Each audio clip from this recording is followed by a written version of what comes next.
Pucuk daun mekar alami, bertambah indah menyejukkan hati. Dengan bismillah kita awali, membuka bahasan di pagi ini. Bismillahirrahmanirrahim. Assalamualaikum warahmatullahi wabarakatuh. Alhamdulillahilladzi kana bi'ibadihi khabiran basira. Tabarakalladzi ja'ala fis sama'i burujan wa ja'ala fiha sirajan wa qamaran munira. Asyhadu an la ilaha illallah wa asyhadu anna Muhammadan abduhu wa rasuluhu alladzi ba'athahu bil haqqi basyiran wa nadhira wa da'iyan ilal haqqi bi idznihi wa sirajan munira. Allahumma shalli alaihi wa ala alihi wa sahbihi wa sallim tasliman katsira. Amma ba'd. Hadirin rahimakumullah. Pertama-tama, marilah kita panjatkan puji beserta syukur kehadirat Allah Rabbul Ghafur atas segala nikmat yang telah Allah limpahkan. Salah satunya ialah nikmat iman. Segala kenikmatan yang telah Allah berikan haruslah untuk kita syukuri. Allah Subhanahu wa ta'ala telah berfirman di dalam Al-Qur'an, A'udzu billahi minasyaitonir rajim. Bismillahirrahmanirrahim. La in syakartum la azidannakum wa la in kafartum inna azabi lasyadid. Dan jikalau kalian bersyukur kepadaku, kata Allah, maka niscaya akan kutambahkan nikmatku kepadamu. Bersyukur atas segala nikmat, baik nikmat yang bersifat duniawi maupun nikmat yang bersifat ukhrawi. Jikalau kita mampu bersyukur kepada Allah Subhanahu wa ta'ala, baik bersyukur dengan lisan, bersyukur dengan hati maupun bersyukur dengan anggota badan, maka besar kemungkinan insya Allah dan sudah pasti kesuksesan akan mudah kita raih. Kebahagiaan, rahmat, serta kehidupan yang baik akan senantiasa Allah limpahkan kepada siapa saja yang bersyukur kepadanya. Sebab bukankah ketaatan, amal soleh, serta ketakwaan yang kita perbuat adalah salah satu bentuk dari rasa syukur kita kepada Sang Maha Pencipta? Syukur karena Allah Subhanahu wa ta'ala telah memberikan kita nikmat sehat sehingga kita gunakan untuk taat. Syukur karena Allah Subhanahu wa ta'ala telah memberikan kita nikmat tenaga sehingga kita gunakan untuk bertakwa. Syukur karena Allah Subhanahu wa ta'ala telah memberikan kita mampu berbicara, mampu bergerak, sempurna anggota badan sehingga kita tasorupkan kepada jalan yang Allah ridhoi. Hadirin rahimakumullah. Selanjutnya salawat yang berartikan rahmat, salam yang berarti keselamatan, semoga selamanya tercurah limpahkan kepada baginda tercinta kita, Nabi besar Muhammad sallallahu alaihi wasallam. Beliau adalah salah satu motivator handal yang pertama dan paling utama bagi seluruh umat manusia, terkhusus bagi kita selaku umat muslim. Begitu banyak nilai kehidupan, kebaikan, serta suri tauladan beliau yang dapat kita implementasikan dalam kehidupan. Beliau adalah telinga kebaikan yang menerima kiriman wahyu terakhir dari langit untuk bumi. Beliau adalah kekasih orang-orang fakir serta teman majelis orang-orang miskin. Hadirin rahimakumullah. Allah Subhanahu wa ta'ala telah menurunkan Al-Quran kepada Nabi Muhammad sallallahu alaihi wasallam sebagai wahyu terakhir yang Allah turunkan secara berangsur melalui perantaraan malaikat Jibril alaihi salam. Wahyu yang bukan sembarang wahyu. Sebab Allah Subhanahu wa ta'ala telah berfirman di dalam Al-Quran surah Al-Baqarah ayat 185. Bismillahirrahmanirrahim.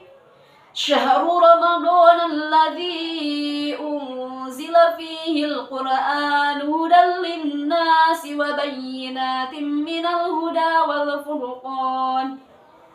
Bulan Ramadan adalah bulan yang di dalamnya telah diturunkan Al-Quran sebagai hudan, sebagai petunjuk bagi seluruh umat manusia. Dan di dalamnya terdapat penjelasan-penjelasan mengenai petunjuk itu serta pembeda antara yang hak dan yang batil. Hadirin, Allah Subhanahu wa Ta'ala telah menurunkan Al-Quran sebagai hudan, untuk menjadi petunjuk, untuk menjadi pedoman. Bagi siapa? Yaitu linnasi, bagi seluruh umat manusia. Dalam arti tidak hanya bagi umat Nabi Muhammad saja, tidak hanya bagi umat yang beriman ataupun Islam saja. Karena di sana Allah tidak menyatakan li ummati Muhammadin. Allah tidak menyatakan hudal lil muslimi ataupun lil mu'mini. Tetapi Allah mengatakan hudal lin nasi, petunjuk bagi seluruh umat manusia. Maka dari itu, jika kita mampu mengikuti petunjuk serta aturan Allah